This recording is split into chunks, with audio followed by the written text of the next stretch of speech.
Hi guys and welcome to our YouTube channel Quick Guide, and today I'm here with another new video to show you guys on how you can edit your bio on your OnlyFans account.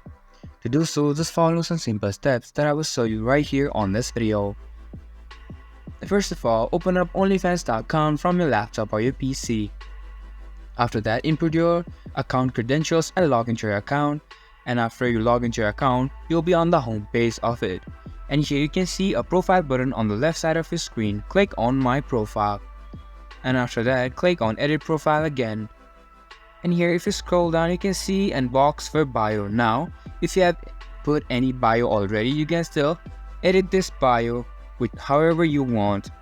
And now after editing your bio and writing the words that you want on your bio, you can simply just click on save, which is on the top right corner of your screen, and now your bio will be edited on your account.